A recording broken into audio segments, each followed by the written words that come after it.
Hello, and welcome to the Castle Talk podcast, where we talk to writers and creators of today's genre worlds. From Denver, Colorado, I'm your host, Jason Henderson, author of the Alex Van Helsing series from HarperCollins. Tonight, Anthony Dobranski's novel, The Demon in Business Class, launched at the Rhode Island Comic Con in mid-November. The Demon in Business Class is an international modern-day fantasy about a demon-possessed spy trying to start the next global war who falls in love with a psychic who is trying to stop it. It's a hybrid fantasy, gothic, romance, paranormal, corporate thriller, with all of those elements together, telling a complex and big idea story in a crisp and quick literary style. I've been reading it. Welcome, Anthony. Thank you. Thank you for having me, Jason.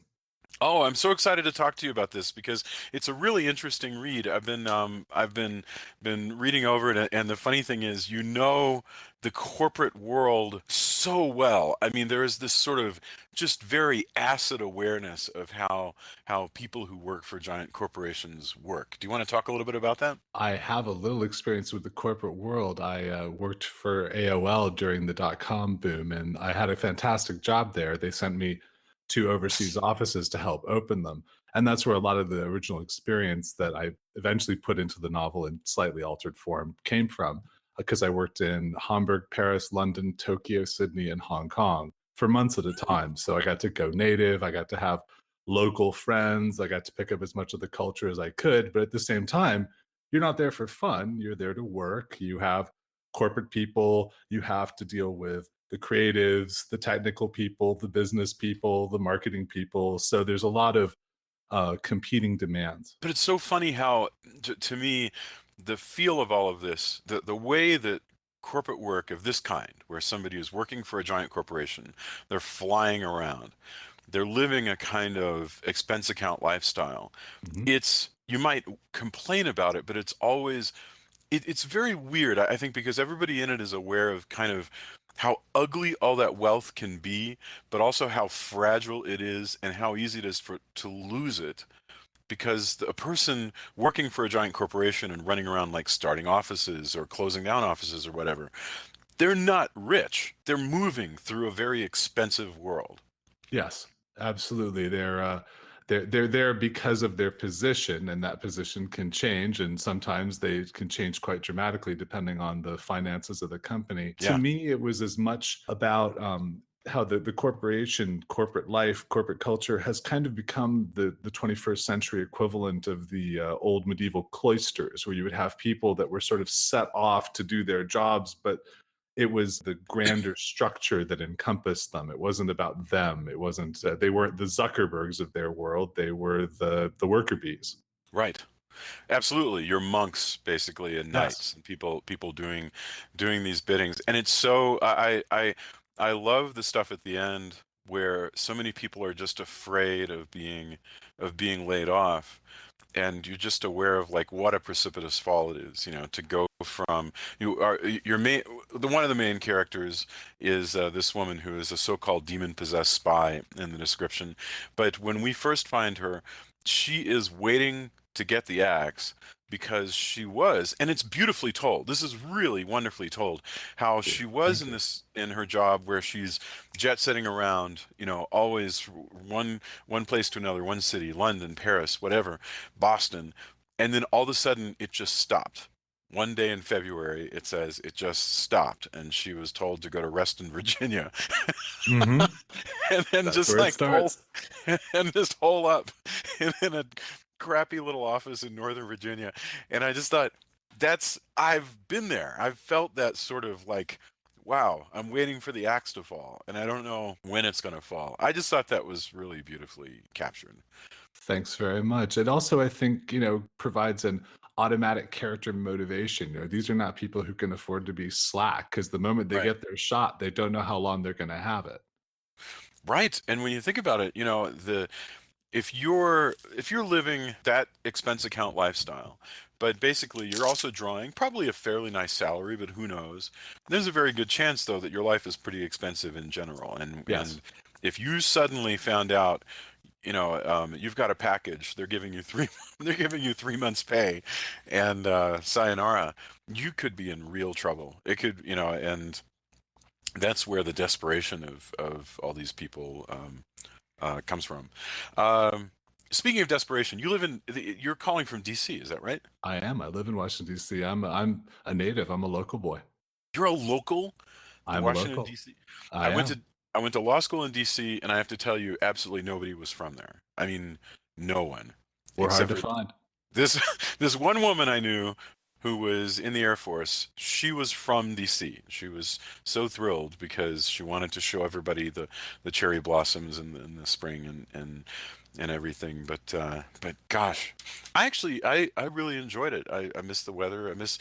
Did you ever go to a place called the Marquis de Rochambeau? No, I never went to the Marquis de Rochambeau. Where was that? It was on Wisconsin. I think it was like up in Georgetown. It wasn't far from the big steps where the Okay. priest went flying out. Yeah, the Yeah, Exorcist and steps. yeah, that's right. The Exorcist steps, and it closed back in sometime in the 90s, as far as I can tell, because I was looking it up, and it looks like it closed at some point. But it was a weird, very strange place that was like very camp, big chunky red candles everywhere. This chanteuse who would sang, standards, like just creative French food. I mean, and it was this just a very strange joint, and it was wonderful. I mean, and I don't know. I really loved the Marquis de Rocham. There are a couple of places I loved. The Quarry House, which is Hmm. in Silver Spring, and I think has been around for hundreds of years. Yeah, it's old. And the and the Marquis de Rochambeau. I haven't been back in years. Well, you'll have to come back. Yeah, no, for sure. For sure. Are you and you're in DC proper? You're not in Northern Virginia, like your I'm main in like your DC character. proper. I really don't like living far away from mass transit. When you do your writing, I assume that you wrote this book mostly in DC then. Yes, mostly in DC.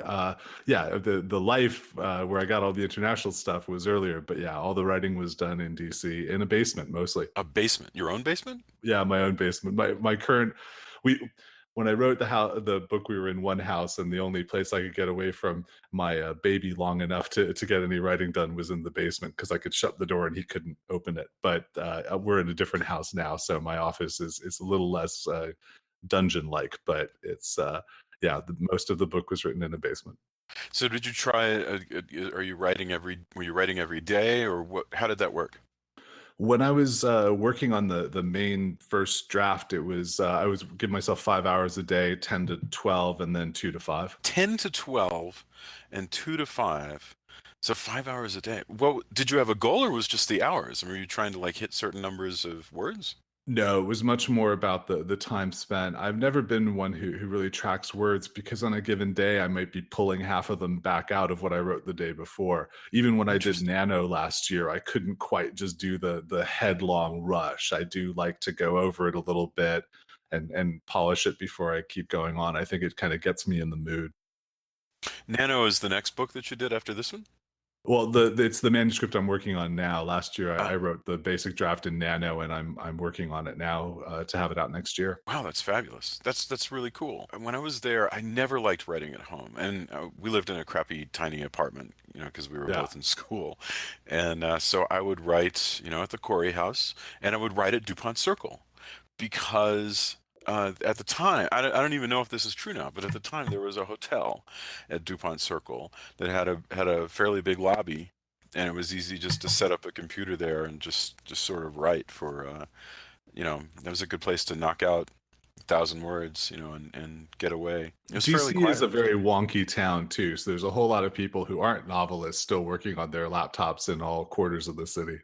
Exactly. No, yeah, there were basically you could set up almost anywhere in town and nobody looked at you strange, as long as you were willing to order something. And because yeah, I remember Metro Center, basically anywhere you could Mhm. just set up. Talking about the Demon in Business Class, you launched this one in mid-November, so just really like a couple of weeks ago. The formal launch was the Rhode Island Comic Expo, but I had also done 2 readings in the DC area, and I had also been at PhilCon. I also went to PhilCon the week after, and then a month before, when I had advanced release copies, I had gone to Cincinnati with those, Cincinnati Comic Con, and also to Capclave, which is a very reader focused con here in Washington, D.C. How are people reacting to it? I'm blown away. People are really getting into it. It helps to find your audience, you know. So I definitely have worked hard to target the people who I think are going to be most receptive to it.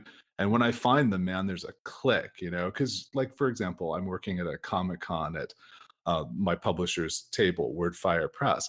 You know, Mhm. there's 20,000 people walking around and they're checking you out, but we all have banners and people ask, what's this? What's this? And when I tell people about the book, you know, some people who are into other kinds of stuff, they'll just pass on by. But the ones who are Right. into it, they click, you know, and then there's a moment it's like, oh, that sounds good. And that's just the most thrilling moment because it reminds me that I'm not just doing this in my basement or in my, you know, new non-basement office. It reminds me that, you know, I'm not alone. There are other people out there and this stuff I'm writing might be meaningful to them and at least entertaining. And that's just the biggest charge. What strikes me as really commercial about this is that, you know, you have all of this magic, right? You've got demons, you've got levitation, you've got you know, witchcraft and good versus evil and psychics, all of that stuff.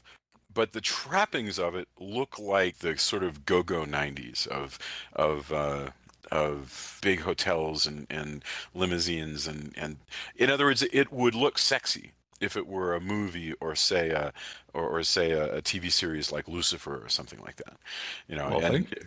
well, that makes it commercial because it means that you could put actors in it and the actors can wear slinky dresses and you don't have to it that allows people a means of getting into it. People who might sort of automatically be put off by, for instance, high fantasy, where Yes. it's all horses and swords, you know. There is a certain appeal to pretty people making unwise life choices. And I have a whole lot of that in my book. I really thought for a second you were going to say I have a whole lot of that in my background, which which is probably also true. You The know, wow. there's a little of that in my background here and there. Yeah. You said that you finished Nano. I haven't shown it to anyone yet because it's still too early. It's still very raw. I mean, you know, the nano stuff. But when I pitched Wordfire, the Demon in Business class, I did give a little, you know, blurby kind of summary on my very last page of my marketing plan, Mm, mainly to identify that even though I wasn't, because I'm not a sequel kind of writer, I don't do serials, I'm a serial monogamist. I wanted to reassure the publisher that my next book, even though it's not in the same storyline, still appeals to the same kind of audience, because you don't want to tell a publisher, yeah, I'll write my first book for this audience and then I'll totally reestablish a totally different audience for the second one, because yeah. that's not going to fly very easily. It's a hard thing to do. So at least I wanted to show Wordfire that, you know, there is a brand here, there is a consistency here, even if the stories aren't the same. They know generally what this one's about. Oh yeah, yeah. I can even talk about it. It's the working title is "The Cooperative Spiders," and it's set in a very far, well, not a very far, but like a few hundred years in the future. I just assumed that the worst possible climate change could possibly have happened that everyone Ah, fears, and then go from there. But I wanted it started with a dream that became a short story, and I still don't have an elevator speech for it, the same kind of way that you had when you presented the story of Demon. right. Basic idea is that half of Budapest has been lost in a nanotechnological war 20 years ago, but the nanites didn't just shut down. They're still floating in this kind of lake that are Uh-huh. constantly making diamonds that wash up on the shores of this sort of no man's land. And so that attracts a lot of smugglers and other fun types. But it's also the nanites will repel magnetic fields. So if you're crazy enough to strap on maglev boots and figure skate, there are people watching on cameras on satellites who will pay you money, at least hoping that you will die. But in the meantime, they'll feed your gladiator lifestyle. The main thing that I would recommend about the Demon in Business class so far is just the tremendous sense of humor and awareness of corporate life. It really does just drip with this constant, and there's irony to it, but it's very subtle. You know, it's not, this isn't like broad satire or anything. There's No. just this deep awareness of what that world is like and how sort of dangerous it feels, which it makes so much sense to throw demons into it. So, all right. Well, okay. So the book is called The Demon in Business Class. It's from Wordfire Press. You do a lot of conventions. where you'll go around and talk about it. I think that's my favorite thing about WordFire, is that they work hard to get their writers out there. It's fresh out. So Anthony Dobranski, Demon in Business Class. Is there a website you'd like people to go to? Well, my own website, anthonydobranski.com, is pretty simple, and you can find me on most social media. Although I'm still kind of feeling my way through Reddit. I'm not really on there yet, but pretty much the usual suspects you can find me, or at anthonydobranski.com, or here Excellent. in DC sometime. Just sort of wandering the lobbies and working on your book. All right, fantastic. If I come to DC, I will totally will go haunt a lobby ourselves. Thanks.